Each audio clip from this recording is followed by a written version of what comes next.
கேள்வி நேரம் நிகழ்ச்சிக்காக உங்கள் அனைவரையும் அன்போடு வரவேற்கின்றேன். இன்றைய கேள்வி நேரம் நிகழ்ச்சியில் நம்ம என்ன தலைப்பில் வாதிக்கப் போகிறோம் என்பதை ஒரு படத்தொகுப்பை பார்த்த பிறகு பயணிக்கலாம். அதிமுகவின் 2 அணிகளும் இணையுமா இணையாதா? இதுதான் தமிழக அரசியல் களத்தில் தற்போது அதிகம் எழுப்பப்படும் கேள்வி. இதை தாண்டி அதிமுக ஆட்சியை முன்வைத்து திமுகவும் பாஜகவும் பரஸ்பரம் முன்வைக்கும் குற்றச்சாட்டுகள் கூடுதல் பரபரப்பை கொடுத்திருக்கின்றன. அதிமுகவையும் அதிமுக அரசையும் முடக்குவதில் பாஜகவின் கை இருப்பது நேரடியாகவே தெரிகிறது என்று திமுக செயல் தலைவர் ஸ்டாலின் பகிரங்கமாக குற்றம் சாட்ட, எம்ஜிஆர் ஆட்சியில் இருந்தபோதே அதிமுகவை உடைக்க பார்த்த கட்சி திமுக என்று பதிலடி கொடுத்திருக்கிறார் மத்திய இணையமைச்சர் பொன் ராதாகிருஷ்ணன். இதுவெல்லாம் நன்கு தெரிந்திருந்தும் அதிமுகவின் 2 அணிகளும் இணைப்பு விஷயத்தில் காட்டும் மெத்தனம் கூடுதல் வியப்பை ஏற்படுத்தி இருக்கிறது. இதுவே இன்றைய கேள்வி நேரத்திற்கான களத்தையும் 5 அழுத்தமான கேள்விகளையும் எழுப்புகிறது. சிபிஐயை கொண்டு அதிமுகவை முடக்குகிறது பாஜக என்ற ஸ்டாலினின் குற்றச்சாட்டுக்கு என்ன ஆதாரம்? ஐயா கண்ணுவின் பினாமி கட்சிதான் திமுக என்ற ஹெச் ராஜாவின் விமர்சனம் எதன் வெளிப்பாடு? அதிமுகவின் ஒவ்வொரு பின்னடைவுக்கும் எதிர்க்கட்சிகளை காரணம் காட்டுவது ஏற்புடையதா? எதிர்க்கட்சிகளின் இயல்பான செயல்பாடுகளே ஆட்சி கவிழ்ப்பு அரசியலாக பார்க்கப்படுகிறதா? அதிமுகவின் பலவீனத்தை பாஜகவும் திமுகவும் அறுவடை செய்ய பார்க்கின்றனவா? இன்னும் பல கேள்விகளோடு இன்றைய கேள்வி நேரம் பயணிக்கிறது.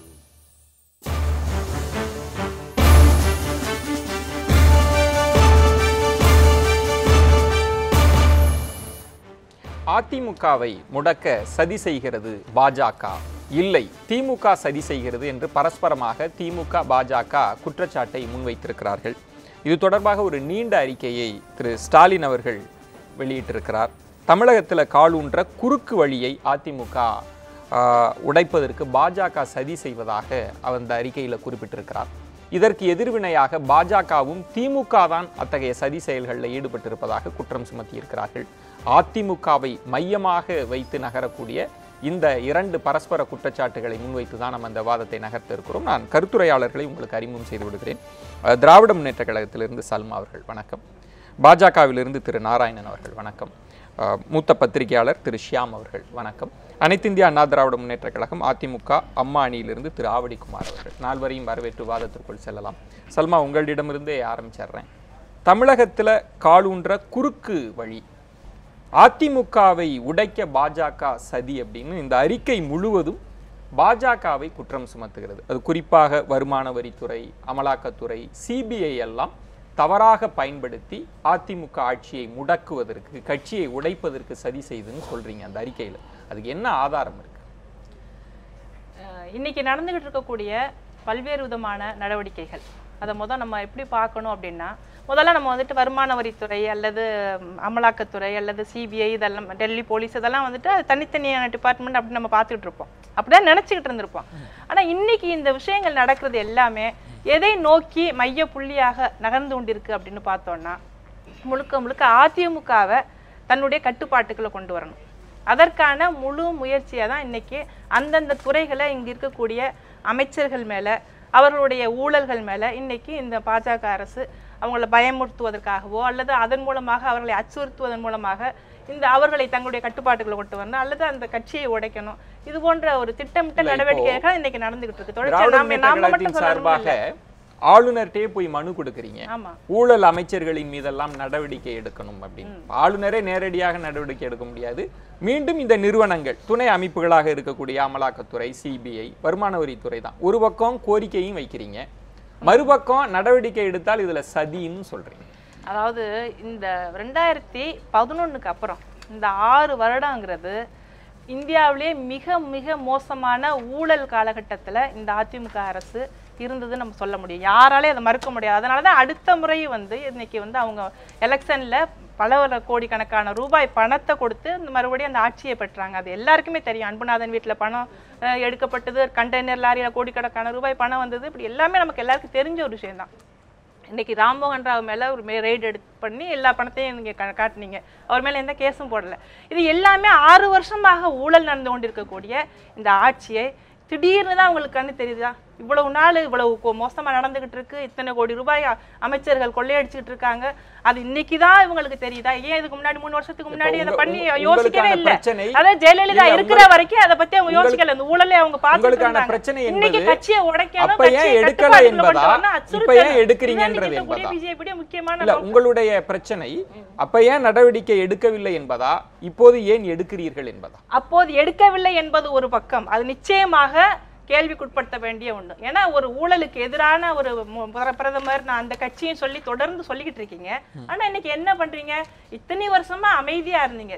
ஜெயலலிதா இருந்தப்போ அவங்களால ஒன்றும் பண்ண முடியாது, இந்த ஊழல் நடந்துகிட்டு இருக்கு. ராம்மோகன் ராவ் நேத்து வந்து கொள்ளையடிக்கலையே, அந்த 6 வருஷமா அவருடைய கொள்ளை நடந்துதானே இன்னைக்கு இவ்வளவு பணத்தை அவர்கிட்ட இருந்து நீங்க எடுத்தீங்க. இப்ப இத்தனை நாள் பார்த்துக்கிட்டு தான் இருந்திருக்கீங்க, ஏன் எடுக்கலைங்கிறது ஒரு பக்கம். இன்னைக்கு எடுப்பதற்கான நோக்கம் என்ன? நோக்கம் என்னவென்றால் இன்னைக்கு அந்த கட்சி பலவீனமா இருக்கு, அவர்களிடம் அவங்க எந்த அளவுக்கு ஊழல் செஞ்சிருக்காங்கிற ஒரு கணக்கீடுகளை வச்சுக்கிட்டு இவர்களை அச்சுறுத்துவதன் மூலமாக இந்த கட்சிக்கு இருக்கக்கூடிய பலத்தை சீர்குலைப்பது, அதன் மூலமாக தனக்கு ஏதேனும் தங்களுக்கு ஒரு பொம்மை ஆட்சி இங்க தேவைப்படலாம், அல்லது அவங்களுடைய நோக்கங்களை நிறைவேற்றுவதற்கு ஏதேனும் ஒரு விஷயங்களை இங்க பண்ண முடியுமாங்கிறதுக்கு பிஜேபி ஒரு ஆட்சி பலவீனமாக இருக்கு அப்படின்றதுக்காக வருமான வரித்துறையோ சிபிஐயோ அமலாக்கத்துறையோ நீங்க எல்லாம் அமைதியா இருங்க, ஏன்னா அங்க ஆட்சி பலவீனமா இருக்குன்னு சொல்ல முடியுமா? நான் என்ன சொல்றேன்னா, இது நோக்கத்தை தான் நாங்க கேள்விக்குட்படுத்த வேண்டியிருக்கு. இத்தனை நாள் நீங்க அந்த ஊழல் ஆட்சியை கண்ணும் காணாம இருந்தீங்க, இன்னைக்கு ஜெயலலிதா இல்லைங்கிறப்போ இந்த ஊழலையே காரணமாக வைத்திருந்து இந்த விஷயங்களை பயன்படுத்துறீங்க, உங்களுடைய இந்த துறைகளை பயன்படுத்துறீங்க. அதற்கான நோக்கத்தை பத்தி தான் இப்ப கேள்வி. மத்திய அரசால் அப்படி பயன்படுத்த முடியுமா? நினைக்கவே இல்லை, இத்தனை வருஷம் அப்படி நம்ம யோசிக்கவே இல்லை. இன்னைக்கு பொதுஜனங்கள்ட்ட கூட ஒரு விஷயம் பொதுஜனங்களை விடுங்க. இப்ப சிபிஐ விசாரணை நீங்க காங்கிரஸ் கூட்டணியில இருந்த போது வந்தது, அது காங்கிரஸ் திட்டமிட்டு திமுக மீது பாய்ச்சியது அப்படின்னு சொல்லலாமா? அதற்கு நிச்சயமா அதற்கு பல்வேறு விதமான காரணங்கள் அப்ப சொல்லப்பட்டது. ஏன்னா அது அரசியல் பின்புலம் இருந்தது, அதுக்கு பின்னாடி சில நோக்கங்கள் இருந்தது. அந்த கேஸ் இன்னைக்கு வரைக்கும் அது உறுதி செய்யப்படல. அது அதுல இருந்து வெளிவரக்கூடிய ஒரு நிலையை தான் இன்னைக்கு வந்திருக்கு. அந்த தீர்ப்பு வந்துட்டு சாதகமா தான் வரப்போகுது, அது எல்லாருக்கும் தெரியதான் போகுது. அதற்கு பின்னணியில சில காரணங்களோட தான் அந்த கேஸ் இன்னைக்கு போட்டாங்கன்னு சொல்றாங்க. இன்னைக்கு முழுக்க அதிமுக அப்படிங்கிற ஒரு கட்சி அது ஊழல திளைச்ச கட்சின்னு பல வருஷமா தெரிஞ்சாலும் கூட இன்னைக்கு அவர்களை அச்சுறுத்துவது, அதன் மூலமாக பிஜேபிக்கு ஏதேனும் ஒரு வகையில ஒரு பொம்மை ஆட்சி இங்க உருவாக்க முடியுமா, அல்லது இந்த இவர்களை கைகோர்த்து கொண்டு பிற்காலத்தை ஏதாவது பண்ண முடியுமாங்கிற ஒரு நோக்கம் தான் இன்னைக்கு பின்னால இருக்கு. முழுக்க ஊழலுக்கு எதிரான ஒரு நடவடிக்கை என்று இருந்தால் இந்த 6 வருடங்களால் 3 வருஷத்துக்கு முன்னாடியே பிஜேபி வந்தாச்சு ஆட்சிக்கு. இந்த 3 வருடங்களாக ஏன் அமைதியாக இருந்தாங்க? ஜெயலலிதாவினுடைய மறைவுக்கு பிறகு உங்களுடைய நடவடிக்கைகள்ல ஏற்பட்ட மாற்றங்களை தான் அவங்க குறிப்பாக சொல்றாங்க. தவறான விஷயம். நத்தம் விஸ்வநாதன் அவங்க வீட்டில் சோதனை என்பது ஜெயலலிதாவோட மறைவுக்கு முன்னாலேயே நடந்த விஷயம். அந்த மாதிரி பல்வேறு முன்னாள் அமைச்சர்கள் மீதான நடவடிக்கைகள் சோதனைகள் நடந்து கொண்டு தான் இருக்கின்றன. இது தெரிந்தும் தெரியாமல் அல்லது வேண்டுமென்றே ஒரு ஆட்சி பலவீனமாக இருக்கிறது, ஜெயலலிதா அவர்கள் மறைந்த காரணத்தினால, அந்த ஆட்சியில் தலைமை இல்லாத காரணத்தினால பலவீனமாக இருக்கிறது ஸ்டாலின் அவர்கள் சொல்லலாம், அது அவருக்கு உரிமை இருக்கு. நான் என்ன சொல்கிறேன், அந்த கட்சி தலைமையை இன்றைக்கு திமுக தலைவர் கருணாநிதி அவர்கள் களத்திலே இல்லை என்கின்ற காரணத்தினால, பலமிழந்து காணப்படுகிற காரணத்தினால அவர்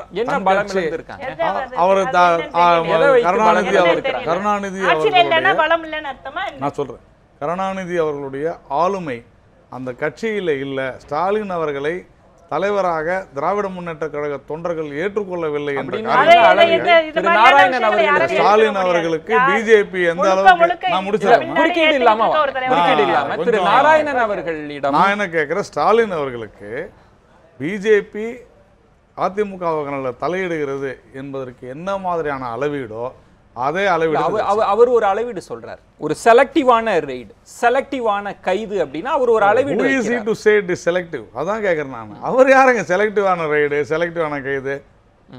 எங்கெங்கெல்லாம் குற்றங்கள் நடக்கிறதா கண்டிப்பா செய்வாங்க. அன்புநாதன் மட்டும் சொன்னாங்க, ஏன் கேசி பழனிசாமி வீட்டுல அவர் யார் சொல்வது அது ஒரு political statement. So what? Political statement சரியா இருக்குமா? அது எல்லாருமே கொடுக்கலாம், எல்லாருக்குமே அந்த உரிமை இருக்கிறது, உங்களுக்கு அந்த உரிமை இருக்கிறது, எனக்கு அந்த உரிமை இருக்கிறது. நான் அந்த இடத்துல தான் பதில் சொல்றேன். அதுல அவர் சப்ஸ்டான்ஷியேட் பண்றார் உங்களுடைய நடவடிக்கைகளில் எல்லாம் செலக்டிவ் ரைடு. இன்னும் சொல்ல வேண்டும் என்றால் விஜயன் அவர் சப்ஸ்டான்ஷியேட் பண்றாருன்னு நீங்க சொல்லாதீங்க. அவர் சப்ஸ்டான்ஷியேட் பண்ண ட்ரை பண்றாருன்னு சொல்லுங்க. அது நீங்க பதில் சொல்லுங்க. அது உங்களுக்கான உரிமை. நான் அப்படி சொல்ல, என்னிடம் அறிக்கை இருக்கிறது, அதை வைத்து சொல்ல. அறிக்கையெல்லாம் வந்து நம்ம கூட இப்ப இப்படி வந்துடலாமே, ஒரு பிரதான எதிர்கட்சியாக நம்பர்ஸ்ல அவங்க தான் 2 பேரும் போட்டியான கட்சின்னு கூட சொல்லலாம். அவங்க மாட்டி இருக்கிறாங்க அப்படின்றதுக்காக அவங்க கண்டு காணாம இல்லாம இவர்கள் இந்த நடவடிக்கைக்கு பாஜக காரணம்னு சொல்வதற்கான தேவை ஸ்டாலினுக்கு என்ன? அதுதான் அவருக்கு பயம். பிஜேபி தமிழ்நாட்டில் எங்கே வந்துருமோன்னு பயம், அச்சத்தில் அவர் பேசுகிறார். இவ்வளவுதான் விஷயம். ஸ்டாலின் அவர்கள் தன்னுடைய கட்சியில ஒரு நல்ல தலைமை இல்லை என்று அச்சப்படுகிறார். அதற்கு மாற்றாக பாஜக வந்துவிடுமோ என்று பயப்படுகிறார். இதுக்கு வேற ஏதாவது சொல்லணுமா? இல்ல, அதுக்கு நான் திரும்ப அளவீடு தாராளமா கேளுங்க. அது என்ன அந்த பயம் என்று நான் சொல்றேன். அது என்னன்னாக்கா, இப்பொழுது இந்த ஊழல் குற்றச்சாட்டுகளை தோண்ட தோண்ட பூதம் போல வந்து கொண்டிருக்கிறது. தங்கள் மீதும் ஜூலை 15 நாள் நெருங்கி கொண்டிருக்கிறது. அந்த நாள் ஒரு மிகப்பெரிய கருப்பு நாளாக திமுகவுக்கு மாறிவிடுமோ என்ற பயமும் ஸ்டாலின் அவர்களுக்கு இருக்கலாம். இன்னைக்கு மாற்றத்தை மக்கள் விரும்புகிறார்கள். கண்டிப்பாக பாரதிய ஜனதா கட்சி வந்துவிடும். ஒரு நீதிமன்ற தீர்ப்புக்கும் பாஜகவுக்கும் என்ன சம்பந்தம்? அதுதாங்க சொல்றேன். அவர் அதுக்காக நீதிமன்ற தீர்ப்பு வந்தா அது திமுக அதோட முடிஞ்சது, அவ்வளவுதானே. இத்தனை நாள் அதானே சொல்லிக்கிட்டு இருக்கிறாங்க. இது சும்மா இப்ப இவங்க தான் சொன்னாங்க. இல்ல, அப்ப நீதிமன்ற தீர்ப்பு உங்களுக்கு தெரிந்து விட்டது. அப்ப அவங்களுக்கு தெரிஞ்சு போச்சா? சல்மாவுக்கு தெரிஞ்சு போச்சா? அவங்க அத பத்தி பேசல. ரிவைண்ட் பண்ணி போட்டு பாருங்க. சொன்னாங்க எங்களுக்கு சாதகமா தான் தீர்ப்பு வரும்னு சொன்னாங்க.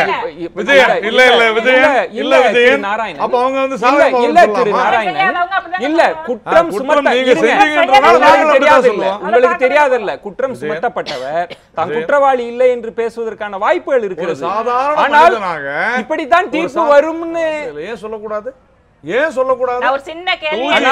ஆனால் திரு நாராயணன் அவர்களுக்கு ஒரு நினைவு எனக்கு தெரிந்த சட்டத்துல 2Gல இது போன்ற தீர்ப்பு வரும் நான் சொல்றேன். ஏன் சொல்லக்கூடாது? திரு நாராயணன் அவர்களுக்கு குறுக்கீடு வேண்டாம். திரு நாராயணன் அவர்களிடம் நீங்கள் சாதாரண நபர் அல்ல, ஒரு ஆளும் கட்சி மத்திய அரசினுடைய பிரதிநிதியும் கூட. அதை நீங்க சாதாரணமா சொல்லிட முடியாது. எதிர்கட்சினா சாதாரணமா சொல்லலாம், ஆளுங்கட்சினா சாதாரணமா சொல்லக்கூடாதா? நான் கேட்பது இதுதான். ஒரு எதிர்கட்சியினுடைய பொறுப்புள்ள ஒரு எதிர்கட்சி தலைவர் பாஜக இதுக்கு பின்னால் இருக்குது, சிபிஐயும் வருமான வரித்துறையும் வச்சிருக்காங்கன்னு சாதாரணமா எதிர்கட்சினா என்ன வேணாலும் பேசலாமா? எதிர்கட்சி மட்டும் பேசலாம், இடதுசாரிகள் பேசுறாங்க, விடுதலை செய்ய எல்லா கட்சியும் பேசுறாங்க. இடதுசாரிகள்னா இக்னோர் டோட்டலிங்க. இடதுசாரிகள் யாரைத்தான் பொருட்படுத்தி திமுக தலைவர் பேசலாமா? செயல் தலைவர் பேசலாமா? எதிர்கட்சியில் ஷியாம் அவர்களிடம் குறுக்கீடு இல்லாமல் போகலாம். திரு ஷியாம் அவர்களிடம் யார் வேண்டுமானாலும் பேசலாம், எதிர்கட்சி தலைவருக்கு ஒரு பொறுப்பு இல்லையா அப்படின்னு திரு யார் வேண்டுமானாலும் பேசலாம் நான் சொல்லுவேன். இல்ல நீங்க சொன்னீங்க இக்னோர் them ன்னு. இக்னோர் பண்ணிட்டாங்க, பொருட்படுத்தல. அவங்க சொன்னதெல்லாம் பொருட்படுத்தல. ஆனா எதிர்கட்சி தலைவராக இருக்கிற ஸ்டாலின் இந்த குற்றச்சாட்டை முன்வைக்கலாமான்னு கேட்கிறேன். ஸ்டாலின் தந்தையான கலைஞர் அவர்களே வந்து 72ல எம்ஜிஆர் அவர்கள் அதிமுகவை தொடங்கும் போது இன்கம் டாக்ஸ் கொடுத்த அழுத்தத்தினால் தான் கட்சி துவங்கப்பட்டதுன்னு சொல்லியிருக்கிறாரு. நெஞ்சுக்கு நீதியிலையும் அதை எழுதியிருக்கிறாரு. இது வந்து நான் வழக்கமாக தான் பார்க்கிறேன். பொதுவாக ஒரு கட்சிகளுக்குள் பிளவு ஏற்படும் போதோ பிரச்சனைகள் ஏற்படும் போதோ இயற்கையாக வந்து மத்திய அரசின் மீது பழி சுமத்தப்படுகிறது. ஷியாம், அதுல நுட்பமான வேறுபாடு உண்டு. எம்ஜிஆர் அவர்கள் திமுகவிலிருந்து பிரிந்து செல்கிற போது திரு கருணாநிதி எதிர்வினை ஆற்றுவதற்கும் ஒரு மாற்று தரப்புல இருக்கிற எதிர்கட்சி இல்ல ஒரு ஆளுங்கட்சி அதிமுகவுக்குள் நடக்கக்கூடிய விஷயத்தை திரு ஸ்டாலின் கவனித்து அறிக்கை விடுவதற்கும் வித்தியாசம் இருக்கு. வித்தியாசம்னு ஒன்றும் பெருசா இல்லைன்னு தான் நான் நினைக்கிறேன். என்ன காரணம்னா, இப்போ வந்து மத்திய பிஜேபி தமிழ்நாட்டில் வந்து எத்தனை சதவீத ஓட்டு வங்கியை வச்சிருக்குங்கிறது நம்ம எல்லாருக்குமே தெரிஞ்ச விஷயம்தான். பிஜேபி வந்து தமிழ்நாட்டை பொறுத்த வரைக்கும் வேற கூட்டணிங்கிறது அதுக்கு இல்லை. இனிமேல் வருமானு எனக்கு தெரியாது. ஆஸ் ஆன் டேட் வந்து அது ஐசோலேட் ஆகி இருக்கிற ஒரு கட்சி தான். ஆக தனியாக போட்டி போட்டால் அதற்கு எத்தனை சீட்டுகள் கிடைக்கும் என்பதெல்லாம் அனைவரின் யூகத்திற்கு உட்பட்ட விஷயம். சரி, தனித்துவத்தோட அவர் திரு நாராயணன் அவர்கள் வைப்பது எங்களை பார்த்து திமுக பயப்படுகிறது. அது ரொம்ப நிழல் யுத்தம். என்னன்னா பிஜேபியை பார்த்து பயப்பட வேண்டிய தேவை வந்து இன்னைக்கு தேதிக்கு தமிழ்நாட்டில் பயமும் இல்லை. பிறகு எதற்காக ஸ்டாலின் இந்த அறிக்கையை வெளியிட வேண்டும்? ஏன் அறிக்கை வெளியிடுகிறார் என்றால் அதிமுகவின் 2 அணிகளுக்கு இடையிலே வந்து பிஜேபி புகுந்து அது கால் ஒன்ற முயற்சித்து விடக்கூடாது என்பது ஒரு பயம். இன்னொரு பயம், அதிமுகவின் ஒரு அணி அவர் பக்கம் போய் சேர்ந்து விடக்கூடாது, பிஜேபி பக்கம் போய் சேர்ந்து விடக்கூடாது என்று அவர் நினைக்கிறார். அப்ப இந்த அறிக்கையின் பின்னால் இந்த அணிகள்ல யாரும் பாஜகவோடு சேர்ந்து விடக்கூடாது என்கிற ஒரு அரசியல் நலன் மட்டும்தான் இருக்கா? கண்டிப்பாக. ஏனென்றால் எடப்பாடி அவர்கள் டெல்லி போய் விட்டு வந்த பிறகே பார்த்தால் ஒரு ப்ரோ பிஜேபி ஸ்டாண்ட் வந்து அதுல தெரியத்தான் செய்யுது. எந்த அணி? ரெண்டு அணிக்குமே தெரியுது. நான் வந்து ரெண்டு அணிக்குமே தான் சொல்றேன். ஏன்னா ரெண்டு அணியும் வந்து திமுக ஸ்டாண்ட் எடுக்கிறதுக்கு வழி கிடையாது. அவங்க அண்ணா திமுக அடிப்படையில் திமுக எதிர்ப்பு தான் அவங்களோட கொள்கையா இருக்க முடியும். அப்போ வந்து காங்கிரஸுக்கும் அப்போ சேரதுக்கு வழி இல்லை. ஏன்னா காங்கிரஸ் வந்து திமுக அணியில் இருக்கு. அப்போ நேஷனல் பார்ட்டியில் மிச்சம் இருக்கிறது வந்து பிஜேபி ஒன்று தான். பிஜேபி மத்திய ஆளுங்கட்சி. அதை வந்து வெகுவாக பகித்துக் கொள்ள ரெண்டு அணிகளுமே விரும்பவில்லை. ஏனென்றால் நீங்கள் சொல்கின்ற இந்த குற்றச்சாட்டுகளுக்கெல்லாம் நியாயமாக கொதித்து எழ வேண்டியவர்கள் யார்? யார்? பிஜேபியின் இன்டர்ஃபியரன்ஸ் என்றால் கொதித்து எழ வேண்டியவர்கள் இரண்டு அணிகளும். ஒன்று ஆவடிக்குமார் பல நேரங்களில் கொதித்து எழுந்திருக்கலாம். ஆவடிக்குமார் என்பவர் வந்து ஒரு கட்சி எழாமல் இல்லை, ஸ்போக்ஸ் பர்சன். ஆனால் கொதித்து எழுதல் என்றால் அது எடப்பாடி அவர்கள் தரப்பிலிருந்து வர வேண்டும். அல்லது உதாரணமாக டிடிவி பாதிக்கப்பட்டார் என்றால் நான் ஒன்று சொல்கிறேன். 91-96 ஆட்சி காலத்திலே, ஜெயலலிதா ஆட்சி காலத்திலே, 95 என்ஃபோர்ஸ்மெண்ட் டைரக்டரேட் இதே மாதிரியான நடவடிக்கைகளை எடுத்தது. நாராயணன் அவர்களுக்கு நினைவு இருக்கிறதா என்று தெரியவில்லை. எங்களுக்கு நன்றாக நினைவு இருக்கிறது. சொல்ல போனால் கவர்னருக்கு எதிராகவே வந்து ஜெயலலிதா அவர்கள் போராடி கொண்டிருந்தார்கள், கவர்னர் சென்னாரெட்டி. ஆனால் அப்போதும் கூட கடைசி நேரத்திலே வந்து காங்கிரஸோடு அதிமுக கூட்டணி வைத்தது அது வரலாறு. ஆனால் குற்றச்சாட்டுகள் எப்போதுமே வந்து மத்திய அரசு எந்த கட்சி ஆளுங்கட்சி அதை நோக்கி தான். திரு ஸ்டாலின் அவர்களின் குற்றச்சாட்டின் பின்னணியில் வெறும் அரசியல் நலன், குறிப்பாக திமுக நலன் மட்டும்தான் இருப்பதாக பார்க்கிறீங்க, வேற எந்த முகாந்திரமும் இல்லை அப்படின்றத அவங்க கருத்து. நான் எப்படி பார்க்கிறேன் என்றால் திமுக என்கின்ற அந்த கட்சி இப்போது அதற்கு துணை கட்சிகளை சேர்த்துக் கொண்டு வலுவாகத்தான் தெரிகிறது. இன்றைய தேதிக்கு தேர்தல் நடந்தால் இயற்கையான அட்வான்டேஜ் என்பது திமுகவுக்கு தான் இருக்கிறது. அதுல எந்த சந்தேகமும் இல்லை. இரண்டு அணிகளாக அதிமுக பிரிந்து தொடர்ந்தால், இந்த பிளவு என்பது தொடர்ந்தால், நான் இந்த வருவது அவருடைய குற்றச்சாட்டில் எந்த முகாந்தரமும் இல்லை என்பதாக நீங்க கருதுறீங்க. அரசியல் ரீதியான ஒரு நோக்கம் இருக்கிறது, தன் அணியை வலுப்படுத்த வேண்டும் என்ற நோக்கம். திரு ஆவடிக்குமார் அவர்களிடம் ஸ்டாலின் அவர்கள் பிஜேபி மீது வைக்கக்கூடிய இந்த குற்றச்சாட்டை நீங்கள் ஏற்றுக்கொள்கிறீர்களா? இது முழுக்க முழுக்க அரசியல் மட்டும் இல்லை, தற்காப்பு நடவடிக்கையாக தான் பார்க்கணும். மரியாதைக்குரிய நாராயணன் அவர்கள் சொன்னது, இன்றைக்கு பாரதிய ஜனதா கட்சியினுடைய தேசிய செயலாளர் எச் ராஜா அவர்கள் சொன்னது, இதையெல்லாம் வச்சு பார்க்க சொல்ல ஜூலை 15ஆம் தேதி அந்த தீர்ப்பு, அதன் மீது நடவடிக்கை என்றால் இவர்கள் பாதிக்கப்படுகின்ற பொழுது இது ஏதோ அதிமுகவுக்கு பாதிப்பு வர சொல்ல நாங்களும் குரல் கொடுத்தோம், இது தொடர்ந்து ஒரு பாதிப்பு என்ற தோற்றத்தை. ஏன்னா இன்றைக்கு அனைத்திந்திய அண்ணா திராவிட முன்னேற்ற கழகத்தினுடைய இந்த தேர்தல் ஆணையத்தின் நடவடிக்கையாக இருந்தாலும், வருமான வரித்துறையின் நடவடிக்கையாக இருந்தாலும், இன்றைக்கு டெல்லி காவல்துறை எடுத்திருக்கின்ற நடவடிக்கையாக இருந்தாலும், இது எல்லாமே ஒரு மாநில கட்சி மீது திணிக்கப்பட்ட அல்லது மாநில கட்சியை புரட்சித் தலைவி அம்மா அவர்கள் மரணத்தால் ஏற்பட்டிருக்கின்ற இந்த சோக சூழ்நிலையை பயன்படுத்தி கையகப்படுத்துகின்ற முயற்சி என்பதில் எந்த சந்தேகமும் இல்லை. அது அரசியல் ரீதியாக அவர்கள் அனைத்திந்திய அண்ணா திராவிட முன்னேற்ற கழகத்தை பலகீனப்படுத்துவதன் மூலமாக தங்களை நிலை கொள்ள முயற்சிக்கிறார்கள். அரசியல் ரீதியாக அதை வந்து நாங்கள் எதிர்கொள்ள தான் வேண்டும். திரு ஸ்டாலின் அவர்களும் சொல்லியிருக்காங்க. நான் சொல்றேன், ஆனால் நேற்று வரை அதை சொல்லலை. இன்னைக்கு 15ஆம் தேதி தேதி குறிப்பிட்ட பிறகுதான் அந்த நிலைக்கு போறாரு. ரெண்டாவது, இது எல்லாமே தேர்தல் ஆணையத்தில் புகார் கொடுத்தது யாரு? நடவடிக்கை எடுத்ததுக்கு பிறகு அவங்க எடுத்துட்டாங்கன்னு சொல்றதுக்கு என்ன உரிமை இருக்கு? வருமான வரித்துறை விஜயபாஸ்கர் அவர்கள் வீட்டில் நடந்த ரெய்டுக்கு பிறகு ஸ்டாலினுடைய அறிக்கைகள் எப்படி இருந்தது? இன்றைக்கு ஸ்டாலின் அறிக்கை எப்படி இருந்தது நான் சொல்றேன். நான் முடிச்சிடுறேன். நான் சொல்ல வர்றதை நீங்க புரிஞ்சுங்க. அதாவது அன்றைக்கு அந்த நடவடிக்கைகள் எடுக்கின்ற பொழுது அவர்கள் இதுவரை அந்த பணம் பறிமுதல் செய்யப்பட்டதோ அல்லது அங்கே கைப்பற்றப்பட்ட ஆவணங்கள் அதிகாரப்பூர்வமாக வெளியிடப்பட்டதோ இல்லை. இதுவரைக்கும் யூகத்தின் அடிப்படையில் கசியவிடப்பட்ட செய்திகளாக சொல்லப்படுகின்ற ஊடகங்கள் சொல்லுகின்ற செய்திகளின் அடிப்படையில் தான் நடவடிக்கை எடுத்திருக்காங்க. எதுவுமே ஆதாரபூர்வமாக ஒரு தீர்ப்போ அல்லது வருமான வரித்துறை தன்னுடைய திரு ஆவடிக்குமார் தலைப்புக்குள்ள நம்ம வர்றதுக்காக நான் சொல்ல ஒரே ஒரு கேள்வி. இல்ல நீங்க இல்ல இந்த தலைப்புக்குள்ள நம்ம போதுமான ஒரே ஒரு விஷயம் இல்லங்க, அதையெல்லாம் வரவேற்றவர். அன்றைக்கு ஆதாரமற்ற வகையில் நடவடிக்கை எடுத்த போது அதை ஏற்றுக்கொண்டவர், வரவேற்றதோடு மட்டுமல்லாமல் உங்களுக்கு நினைவூட்டுகிறேன், இந்த வருமான வரி ரெய்டு சந்தேகத்திற்கும் இடமளிப்பது அப்படின்ற ஒரு வார்த்தையை சேர்த்திருக்கிறார். ஆர்கே நகர் இடைத்தேர்தல் போது அந்த வரி இருக்கிறது, அந்த அறிக்கை சந்தேகத்திற்குரிய இடம் அளித்திருக்கிறதுன்றது அவர் எந்த அடிப்படையில் சொன்னார்ன்றதை நீங்க புரிஞ்சுக்கிட்டீங்களா? அந்த சந்தேகத்தை கூட அவர் தனக்கு அதைத்தான் இன்னைக்கு செலக்டிவ் ரைடுன்னு சொல்றார். செலக்டிவ் ரைடுன்னு சொல்றதே அவர் என்ன மற்றவர்கள் மீது நடவடிக்கை எடுக்கலன்னு சொல்றதுக்காக சொல்றாரு. முதலமைச்சர் மேலே ஏன் நடவடிக்கை எடுக்கல, அந்த பட்டியல் நீங்க ஒரு அனாமத பேப்பரை வச்சு ஏன் நடவடிக்கை எடுக்கலன்னு சொல்லி அவங்கள இன்னும் சரியான நடவடிக்கை எடுக்கலன்ற கோணத்தில் சொல்றாரு. நீங்க நினைக்கிறது வேற. அவர் சொல்றது இன்றைக்கு எதை ஒரு மத்திய அரசாங்கம் செலக்டிவாக நடவடிக்கை எடுத்தாங்கன்னு சொல்றாரோ அந்த செலக்டிவ் என்பது இன்னும் மற்றவர்கள் மீது அதில் அறிக்கையில் தெளிவாக இருக்குது. முதலமைச்சர் மேலே அந்த அறிக்கையில் குறிப்பிட்டிருந்த மற்றவர்கள் மேலே நடவடிக்கை எடுக்கலன்றாரு.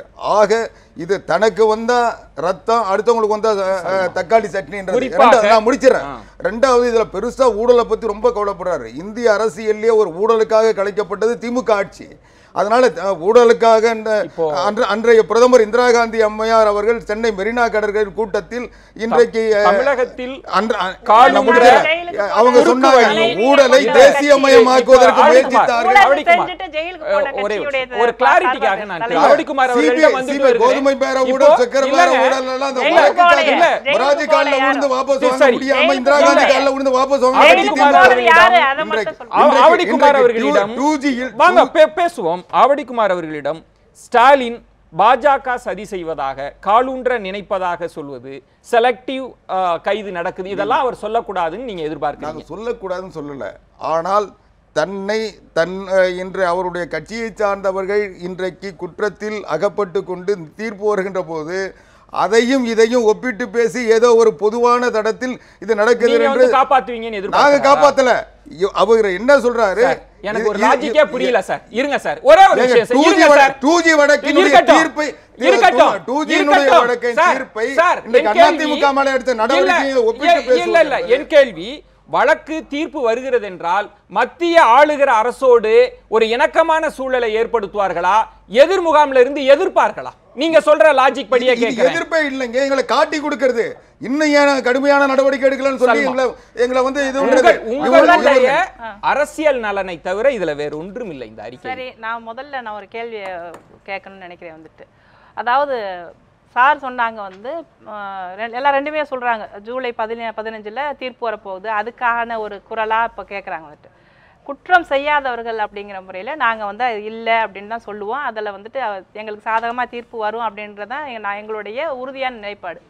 ஆனால் நான் ஒரு கேள்வி கேட்கணும்னு நினைக்கிறேன். ஜெயலலிதா அவர்கள் இன்றைக்கு ஜெயிலுக்கு போனால் முதலமைச்சர் அவங்க தான். அதை இவங்க எங்கள் ஆட்சி ஊழலுக்காக கலைஞ்சிச்சுன்னு சொல்லிட்டு இருந்தாங்க இல்லையா. எங்கள் தலைவர் ஜெயிலுக்கெல்லாம் போகலை, ஊழல் செஞ்சுட்டு. ஆனால் ஊழலில் தண்டிக்கப்பட்டு சிறைச்சாலைக்கு சென்ற முதலமைச்சர் கொண்ட ஒரு கட்சியிலிருந்து அவர் எங்களை பற்றி பேசுறதுக்கு எந்த தகுதியும் கிடையாது. இன்னொரு விஷயம் பிஜேபியை பார்த்து இன்றைக்கு நாங்கள் பயப்படுகிறோம் என்று சொல்றது ரொம்ப ஒரு நகைப்புக்கிடமான ஒரு விஷயம். பிஜேபிக்கு இங்க என்ன இருக்கு? ஒண்ணும் கிடையாது. நீங்க கொடுத்த அறிக்கை இல்ல, நீங்க இருங்க சல்மா அவர்கள், நீங்க கொடுத்த அறிக்கையை பாஜகவும் ஏற்றுக்கொள்ளல. நீங்க எப்படி இதை பேசலாம்னு சொல்றாங்க.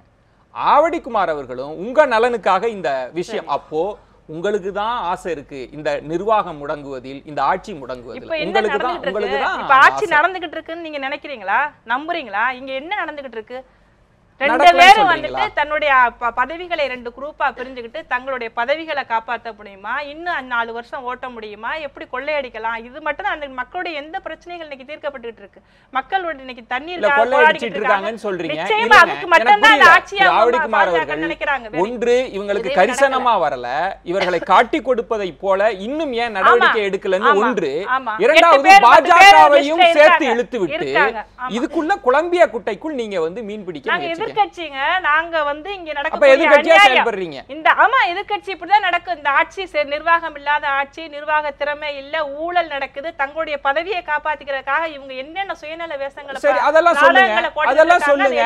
அதுக்குள்ள எதற்காக பாஜகவை கொண்டு வந்தீங்க? இந்த முழு அறிக்கையும் பாஜக மீது தானே இருக்கு. அந்த அறிக்கைக்கு பின்னணியில ஒரு விஷயத்தை நம்ம பார்க்கணும். நம்ம அந்த சமூக மாநிலத்துடைய உரிமைகள் சார்ந்த, மக்களுடைய நலன் சார்ந்த ஒரு விஷயத்தை நம்ம அதுல பார்க்கணும். இன்னைக்கு நீட் தேர்வாக இருக்கட்டும், அல்லது உணவு திட்டமாக இருக்கட்டும், பல்வேறு விஷயமான மத்திய அரசாங்கத்துடைய திட்டங்கள், ஜெயலலிதா அவர்கள் இருக்கும் பொழுது எதிர்ப்பை தெரிவித்த திட்டங்கள் எல்லாம் இன்றைக்கு சுலபமாக மத்திய அரசாங்கத்தினால இன்னைக்கு தமிழ்நாட்டில் வந்து செயல்படுத்தப்பட முடிகிறது. இது போன்ற விஷயங்கள், இந்த மிரட்டல்களுக்கு பின்னாடி இந்த அரசு, மத்திய அரசு இவங்களை கைப்பாவையாக வைத்துக் கொள்வதை பின்னாடியில் வந்துட்டு இவங்களுடைய ஆட்சி இருக்கணும், இந்த ஆட்சியை கலைக்கணும், இல்லது இவங்களுக்குள்ள இருக்கக்கூடிய பிரச்சனை, அதை பற்றியெல்லாம் அந்த தளபதி வந்து கவலைப்படுறல. அவருடைய முக்கியமான ஒரு விஷயம் என்னன்னா, மாநில உரிமைகள் மீறப்படுகின்றன, மக்களுடைய உரிமைகளை வந்துட்டு எதிராக இவர்கள் முடிவெடுக்கிறார்கள், அதற்கு இவர்களை உடந்தையாக பயன்படுத்துகிறார்கள். இதுதான் மாநில உரிமைகள், மக்களுடைய உரிமைகள் பறிக்கப்படக்கூடாது. இதுதான் மிக அடிப்படையான பிரச்சனை நான் நினைக்கிறேன். அதான் மிக அடிப்படையான. இதே வந்து ஜெயலலிதா அவர்கள் இருந்தாங்கன்னா இந்த தீர்ப்பு அவ்வளவு சீக்கிரம் வந்திருக்குமாங்கிற சந்தேகம் எல்லாருக்குமே உண்டு. மாநில ஜெயலலிதா அவர்கள் இருந்தபோது தானே குன்ஹா தீர்ப்பு வந்தது. இல்ல, அதுக்கப்புறம் ஜெயலலிதா அவர்கள் இருந்தபோது தானே அதுக்கப்புறம் வந்தது மத்திய அரசாங்கத்துக்கு போயிடுறாங்க. மேல போனதுக்கு அப்புறம், சுப்ரீம் கோர்ட்டுக்கு போனதுக்கு அப்புறம் இந்த தீர்ப்பு ஏன் 1.5 வருஷம் அப்படியே இருந்துட்டு அவர்களுடைய மரணத்துக்கு அப்புறம் எதற்காக அவ்வளவு வேகமா முதல் சுற்று எந்த தீர்ப்பு இப்படி வரும் அப்படி வரும்னு யூகிக்கிற உரிமை வந்து யாருக்கு? ஒரே நிமிஷம். மாநில உரிமைகள் குறித்து பேசுவதற்கு திமுகவுக்கு அருகதை இருக்கிறதான்னு யோசனை பண்ணணும். ஒன்று, நீட்டு தேர்வு காங்கிரஸ் திமுக ஆட்சியில் தான் கேபினெட்டில் முடிவாகி மந்திரி சபையில் அவர்களுடைய திமுக தலைவருடைய மகனும் திமுகனுடைய செயல் தலைவருடைய அண்ணன் மு.க. அழகிரி அவர்களும் மத்திய அமைச்சராக இருந்தபோது அந்த கேபினெட்டில் எடுத்த முடிவு தான் நீட் தேர்வு வேண்டும் என்று. அதை கொண்டு வந்தது திமுக தான், இல்லைன்னு மறுக்க முடியாது. மீத்தேன் திட்டத்தில் கையெழுத்து போட்டது திமுக தான். உணவு தேவையை பற்றி பேசுகிறாங்க. ஃபுட்டு செக்யூரிட்டி ஆக்டில் எல்லாத்துலேயும் கையெழுத்து போட்டது யார்? அன்றைய அரசு தான். தொடர்ந்து அது தவறு என்று சொன்னால், நான் மறுபடியும் சொல்கிறேன், ஏன்னா விஜயன் வந்து ரொம்ப சூடாக ஒரு கேள்வி கேட்டுருவீங்க, அதனால் சொல்கிறேன், அது தவறு என்று சொன்னால், இன்றைக்கு திமுக இதை எதிர்க்கிறது என்று சொன்னால், அன்று செய்த அந்த தவறுக்கு அவர்கள் பகிரங்கமாக தமிழக மக்களிடம் நாங்கள் துரோகம் செய்து விட்டோம், எங்களை மன்னித்து விடுங்கள்னு கேட்கணும். நெடுவாசல் உட்பட. நம்ம ஒரு இடைவெளிக்கு பிறகு ஸ்டாலின் அவர்கள் கேட்கணும். நெடுவாசல் உட்பட அப்படின்னா நம்ம நெடுவாசல் அவங்க தான் கொண்டு வந்தாங்க. நம்ம பேசுவோம். நம்ம அடுத்த சுற்றில் முக்கியமாக தொடர்ந்து ஜெயலலிதா அவர்களினுடைய மறைவுக்கு பிறகு இந்த பினாமி அரசு அப்படின்றத தொடர்ந்து சொல்லி கொண்டிருக்கிறார்கள். திரு ஸ்டாலின் அவர்கள் முதல்ல சசிகலா அவர்களினுடைய பினாமி அரசு அப்படின்னார். ஒரு வாரத்திற்கு முன்பு மோடி அவர்களினுடைய பினாமி அரசு அப்படின்னு சொன்னார். அதற்கு எதிர்வினையாக ஐயா கண்ணு அவர்களினுடைய பினாமி கட்சி தான் திமுக அப்படின்னு ஹெச் ராஜாவும் எதிர்வினையாற்றி இருக்கிறார். இது பற்றியும் பேச வேண்டியிருக்கிறது. ஒரு சிறிய விளம்பர இடைவேளைக்கு பிறகு பொறுத்திருக்கிறது.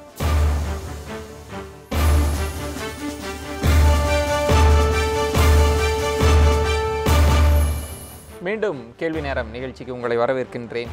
இங்கு இருக்கக்கூடிய கட்சி அதிமுக கட்சியை உடைப்பதற்கு யார் சதி செய்வது, இந்த ஆட்சியை முடக்குவதற்கு யார் சதி செய்வது, பாஜக திமுக பரஸ்பரமாக தங்களுக்குள் குற்றச்சாட்டுகளை முன்வைத்திருக்கிறார்கள். இது தொடர்பாக தான் நம்ம பேசிட்டு இருக்கோம். நம்ம தொடர்ந்து பேசலாம்.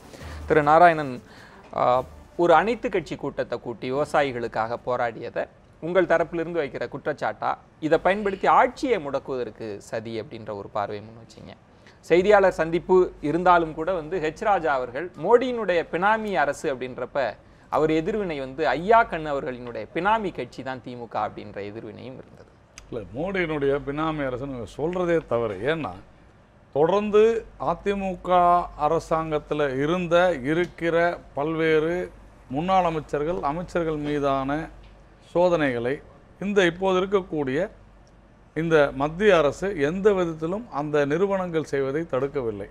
அப்போது ஒரு பக்கம் இவங்க எல்லாரும் மத்திய அரசு தான் காரணம்னு சொல்லும்போது எப்படி பினாமி அரசு ஆக முடியுன்ற ஒரு கேள்வி ஆட்டோமேட்டிக்காக வந்துடுது இல்லையா? ஒன்று, இவர்கள் இந்த அரசு பினாமி அரசாக செயல்படுதுன்னு சொன்னால் ஊழலை ஊக்குவிக்குதுன்னு சொல்லணும். அது இல்லை. நடவடிக்கை எடுக்கும் போது பினாமி அரசு இல்ல, அவங்க இரட்டை நிலைப்பாடு. இந்த நடவடிக்கைக்கு காரணமே உங்கள் ஆளுகையின் கீழ் இந்த ஆட்சி இருக்கணும். பினாமி அரசா இருக்க முடியும் இல்ல, அப்படி கொண்டு வருவதற்காகத்தான் இந்த நடவடிக்கை என்பது. ஆனால் அது செட் ஆகலையே. நீங்க பினாமி கட்சி அப்ப என்ன பண்ணோம்? திமுக பாஜகவுக்கு அழுத்தம் கொடுத்து பாஜகவினுடைய பினாமியாக திமுக செயல்படுகிறதுன்னு அதிமுக சொல்லணும் நியாயமா. இது இப்படி இந்த சோதனைகள்லாம் நடக்கிறதா இருந்தா.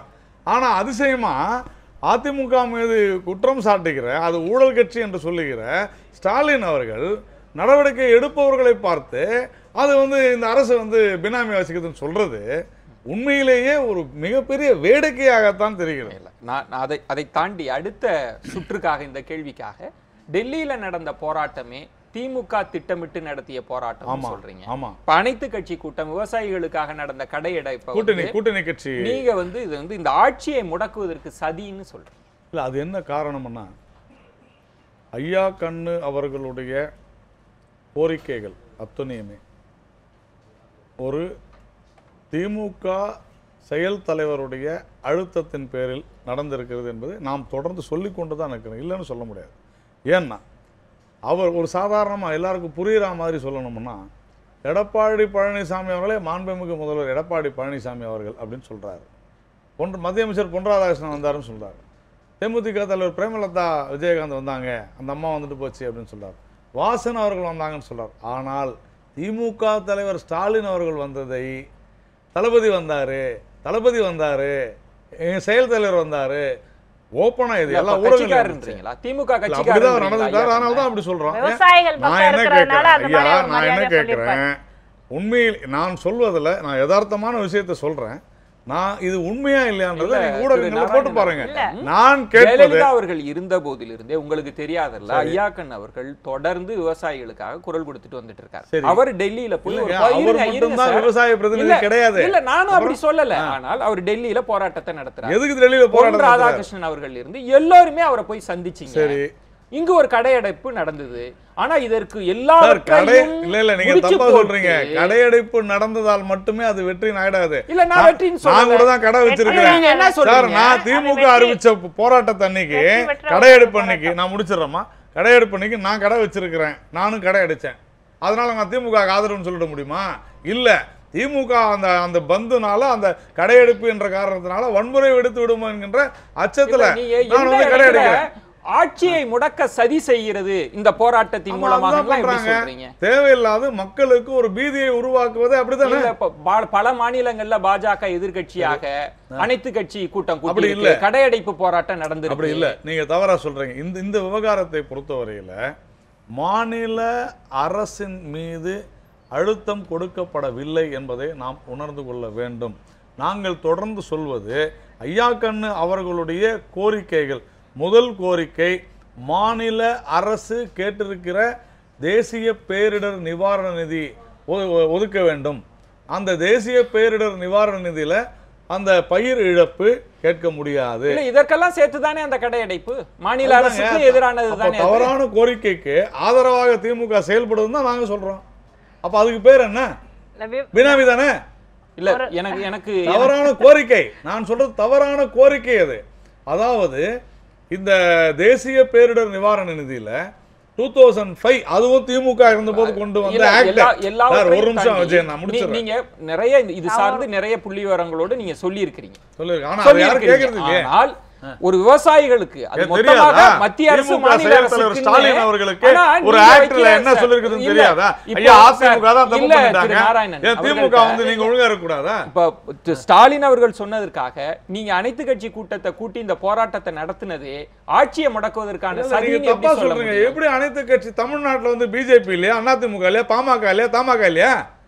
அவங்க மத்த கட்சியில தான் அவருக்கு தேவையான கட்சிகள் அழைத்துன்னு சொல்லுங்க. அனைத்து கட்சி கூட்டணி அவருக்கு தேவையான பிஜேபி இந்த மூணு தான். இப்ப இன்னொன்னு சொன்னாங்க, அந்த போராட்டத்தை இல்ல எந்த ஆதரவும் இல்லாத அந்த போராட்டத்தை எப்படி நீங்க ஆட்சியை முடக்க சதின்னு சொல்றீங்க? அந்த போராட்டத்தின் மூலமாக முடக்க சதி செய்கிறார்கள் சொன்ன அது வெற்றி இல்லையா? அன்னைக்கு எல்லா அரசு அலுவலர்களும் இயங்கிட்டு தான் இருந்துச்சு, எல்லா தனியார் நிறுவனங்களும் இயங்கிட்டு தான் இருந்துச்சு, எல்லா கார்பரேட் நிறுவனங்களும் இயங்கிட்டு தான் இருந்துச்சு, எல்லா ஐடி நிறுவனங்களும் இயங்கிட்டு தான் இருந்துச்சு, பஸ் ஓடுச்சு, ரயில் ஓடுச்சு. எங்க வெற்றி? யார் வெற்றின்னு சொன்னாங்க? இல்ல கடையெடுப்பு. நான் அன்னைக்கு திமுகவை சார்ந்த அலுவலகங்கள் திறந்துதான் இருக்கும். மத்திய அரசுக்கு எதிராக நடந்த போராட்டத்துல மத்திய அலுவலகம் திமுகவுடைய கலைஞர் தொலைக்காட்சி கூட இயங்கிட்டு தான் இருந்துச்சு. அன்னைக்கு மூடிட்டாங்களா? இல்ல, அப்புறமா செய்தி ஊடகத்தை செய்தி ஊடகம் எப்படி வந்து வேலை செய்யலையா? அங்க வேலை இல்ல கடை அதான் சொல்ல. அப்ப கடையடைப்பு தான் வெற்றியா? அதுக்குதான் நான் சொன்னேன். அங்க வாங்க பாயிண்ட்க்கு. நான் என்ன கேக்குறேன், அதிமுகவை கொஞ்சம் ஒரு நிமிஷம் இருங்கம்மா. அதிமுகவை சார்ந்தவர்களும் பாஜகவை சார்ந்தவர்களும் பாமகவை சார்ந்தவர்களும் தமிழ்நாட்டுல கடையே வைக்கலையா?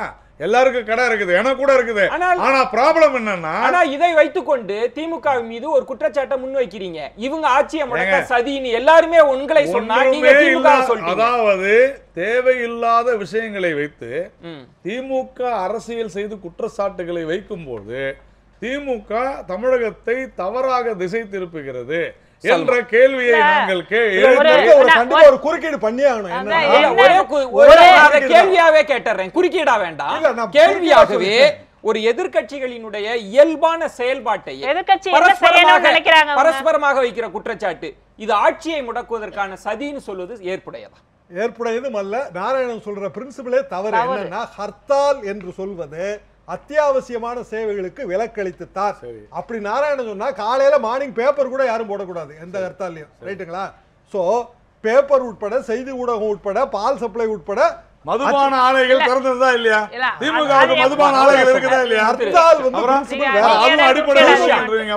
அதே மாதிரி ஐயா கண்ணு அவர்கள் எனக்கு அவரை 30 வருஷமா தெரியுங்க, ரைட்டுங்களா? அவர் வந்து விவசாயிகளுக்காக போராடுகிற பல்வேறு சங்கங்கள்ல அவரும் ஒரு சங்கம். அவர் திமுகவும் கிடையாது, அண்ணா திமுகவும் கிடையாது. சொல்ல போனா பிஜேபியில தான் அவர் இருந்திருக்காரு.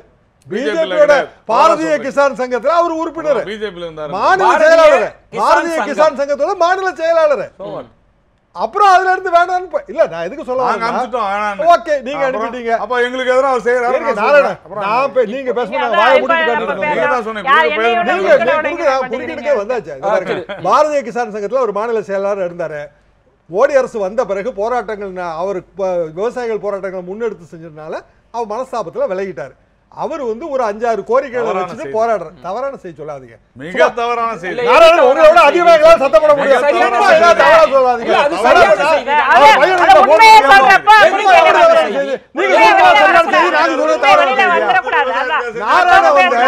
சும்மா சவுண்ட் விடுறது மூலமா மத்தவங்க எல்லாம் சரியா சொல்ல மாட்டாங்க.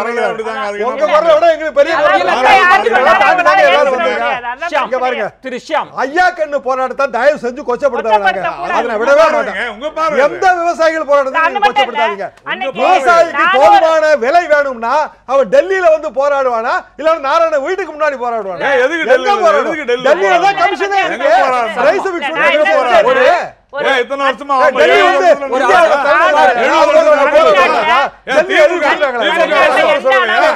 ஒரு அசாதாரணமான சூழலை பயன்படுத்தி கொண்டு நீங்க ஒரு அசாதாரணமான சூழலை பயன்படுத்தி கொண்டு இந்த ஆட்சியை முடக்குவதற்கு சரி. உங்களுக்கு ஏத்த மாதிரி நான் பேச முடியாது.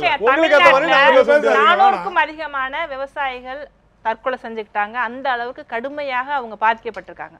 அப்போ ஒரு விவசாயிகளின் சார்பாக ஒருத்தர் வந்து தலைவராக தன்னை முன்னிறுத்தி போராட்டத்தை மத்திய அரசாங்கத்திட்ட கோரிக்கைகளோட போய் அணுகிறாரு. அவரை எந்த விதத்திலையும் பிரதமர் வந்து சந்திக்கல, எந்த விதத்திலையும் அவங்களை பொருட்படுத்தவே இல்லை. மிக அவமானகரமான ஒரு விஷயம் நடந்தது.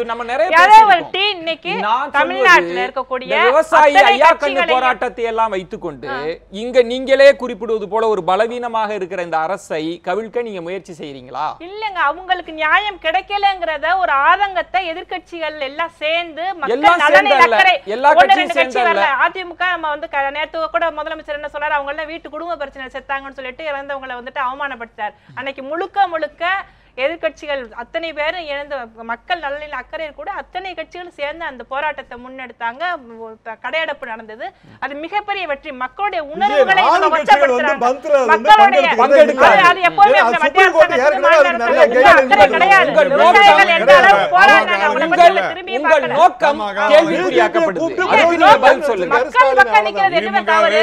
மக்கள் விவசாயிகள் பக்கம் நிக்கிறது எப்படி நீங்க தவறுன்னு சொல்லுவீங்க? அன்னைக்கு மக்கள் உணர்வு ரீதியாக ஒன்று சேர்ந்தாங்க. தமிழ்நாடு ஒவ்வொருத்தரும் தன்னுடைய விவசாயி, தன்னுடைய மனித மக்கள் அப்படின்னு சொல்லி அவங்க ஒண்ணு சேர்ந்து அந்த கடையடைப்பை வந்து வெற்றி பெற வச்சாங்க.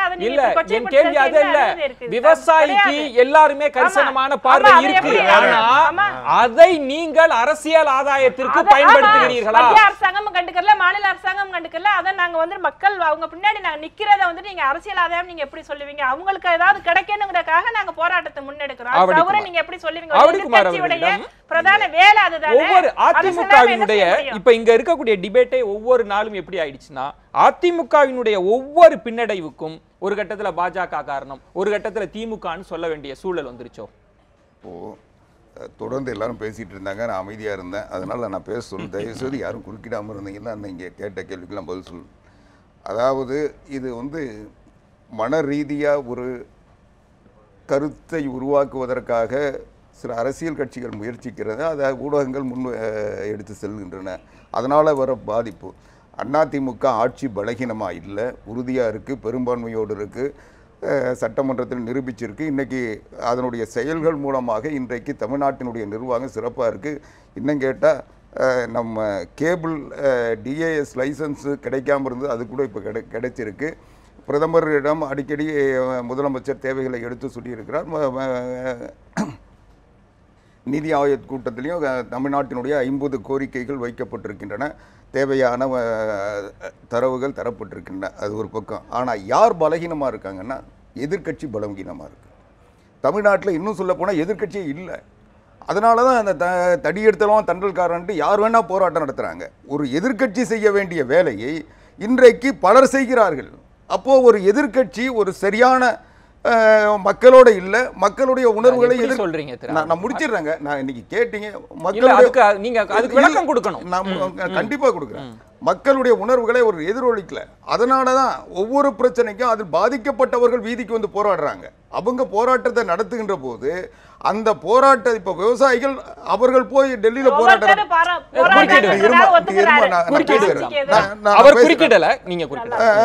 டெல்லியில போய் போராட்டம் நடத்தி அவர் பிரதமரை பார்க்க வேண்டும் அல்லது மத்திய அரசாங்கம் தன்னுடைய கோரிக்கையை ஏற்க வேண்டும், குறைந்தபட்சம் பிரதமரிடத்தில் தன்னுடைய கோரிக்கைகளை சொல்ல வேண்டும் என்ற நிலையில் அவங்க போராடினாங்க ஐயா கண்ணவர்கள். அது போக முடியாத நேரத்தில் தமிழ்நாட்டினுடைய முதலமைச்சர் போய் அந்த கோரிக்கையை வாங்கி போய் பிரதமர்கிட்ட கொடுத்து இதை பரிசீலிங்கன்னு சொன்னார். அதை அவர் ஏற்றுக்கிட்டு ஒரு மாதம் டைம் கொடுத்துட்டு போராட்டத்தை ஒத்தி வைத்திருக்கிறார். போராட்டத்தை முடிச்சுட்டு வந்துடல. அவர் போராட்டத்தை பிரதமர் கிட்ட கொடுத்துருக்கின்ற அந்த மனு நடவடிக்கைக்கு எடுப்பாங்கன்ற நம்பிக்கையோடு இருக்கிறாங்க. அப்படி இல்லைன்னா நான் மறுபடியும் ஒரு மாதம் கழித்து அதுவும் தேதியை குறிப்பிட்டு அவர் போராட்டத்தை தொடருவோன்னு சொல்லியிருக்காரு. இதுக்கு இடையில் திமுக ஏன் அங்கே வர வேண்டிய அவசியம் இருக்குது? இப்போ அந்த போராட்டம் ஒரு அரசாங்கத்தினுடைய நடவடிக்கைக்காக அந்த போராட்டத்தினுடைய கோரிக்கைகள் பரிசீலனையில் இருக்கிறது தான் நம்ம எடுத்துக்கணும். இல்ல ஒரே நாள்ல நடந்த சம்பவம் இல்ல. திடீர்னு நீங்க கேக்குறீங்க ஏன் திமுக வந்தது? நான் அதுதான் சொல்றேன். இதுதான் இப்போ விவசாயிகள் அந்த போராட்டத்தினுடைய பலனை எதிர்கட்சி ஒண்ணுமே செய்யலன்ற எண்ணம் வந்துற போது எதிர்கட்சி நம்ம இருந்து பிரயோஜனம் இல்லைன்றதுக்காக இவர் உடனடியாக அனைத்து கட்சி ஒரு கூட்டத்தை கூட்டி, அனைத்து கட்சினா தமிழ்நாட்டில் மொத்தம் அங்கீகரிக்கப்பட்ட தேசிய கட்சிகள் 8, மாநில கட்சிகள் 3, பதிவு செய்யப்பட்ட கட்சிகள் 132. இதில் யாரை கூட்டினாங்க? இவர்களுக்கு அவரிடம் ஒரு பக்கம் எதிர்கட்சி சரியா செயல்படலன்னு சொல்றோம், இன்னொரு பக்கம் செயல்படல. எதிர்கட்சிகள் தன்னுடைய பொறுப்புகளை உணர்ந்து மக்களுடைய பிரச்சனைகளை முன்வைக்கவில்லை. அவர்கள் அரசியல் நடத்துவதற்கு மட்டும் பயன்படுத்துறாங்களே தவிர ஜல்லிக்கட்டு பிரச்சனையாக இருந்தாலும் ஏன் மாணவர்கள் இளைஞர்கள் வீதிக்கு வந்தாங்க? எதிர்கட்சி ஏன் அதை வந்து கொண்டு வர முடியல? ஆளுங்கட்சியுமே ஆளுங்கட்சி எதிர்த்து தாங்க பண்றாங்க. ஆளுங்கட்சி எதிர்த்து பண்ற போராட்டத்தை ஆளுங்கட்சி தலைமை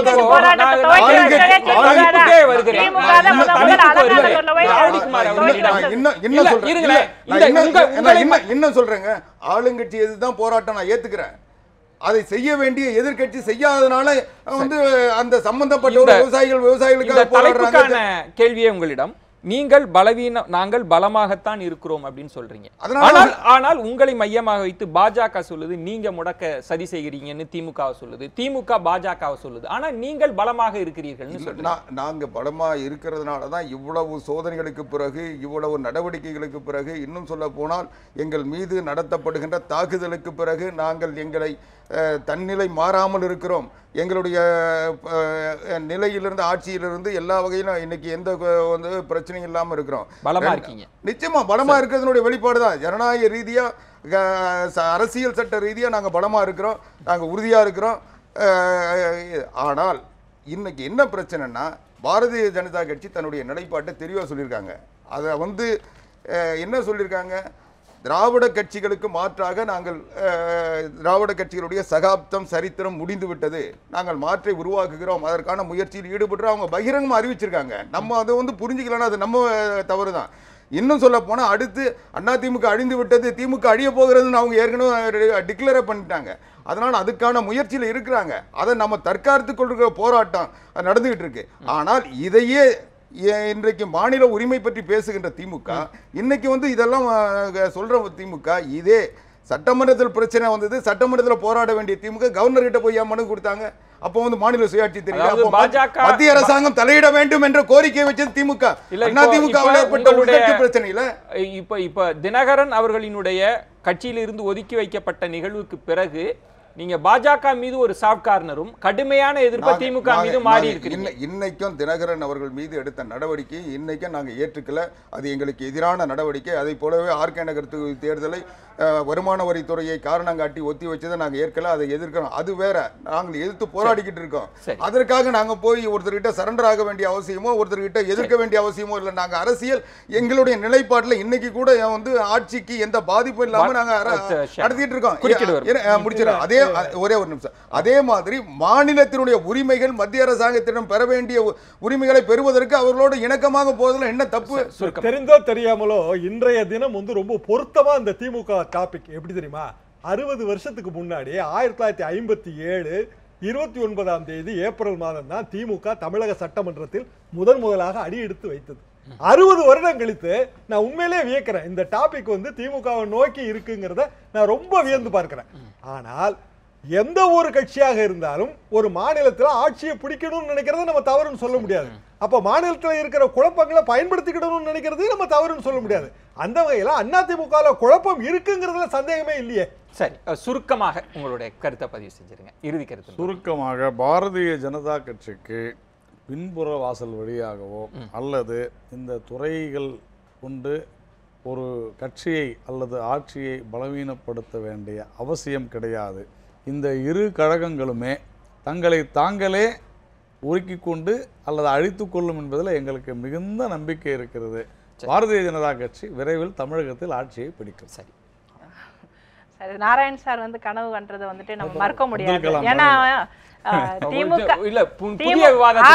வந்து 4 விதமா இன்னைக்கு பிரிஞ்சிருக்கு. அவங்க பலமா இருக்கிறதா சொல்லிட்டு இருக்காங்க. ஏற்கனவே 4 இருக்கா 5 இருக்கான்னு மக்களுக்கு பெரிய குழப்பம் இருக்கு.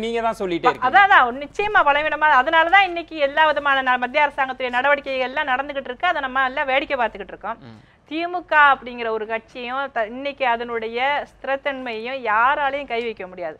நாராயண் சார் சொல்றது மாதிரி வந்துட்டு தளபதியை யாரும் ஏத்துக்கிறல அப்படின்னு அவர் சொல்றதை இன்னைக்கு நாம் யாராலையும் ஏத்துக்கிற முடியாது. பொதுமக்களே மிகப்பெரிய அளவிற்கு திமுகவினுடைய போராட்டங்கள் மேலையும் செயல் தலைவர் மேலையும் நம்பிக்கை வச்சிருக்காங்க. அதை யாராலையும் மறுக்க முடியாது. ஆனா மத்திய அரசாங்கம் நினைக்கிறது போலயோ அல்லது பிஜேபி நினைக்கிறது போலயோ அவர்களால் இந்த தமிழ்நாட்டுல கண்டிப்பாக கால் வைக்கவே முடியாது. அதுதான் நிச்சயமான உண்மை, நிச்சயம் நிதர்சனமான உண்மை. நெஞ்சம் நிறைந்த நன்றிகளை தெரிவித்துக் கொள்கிறேன்.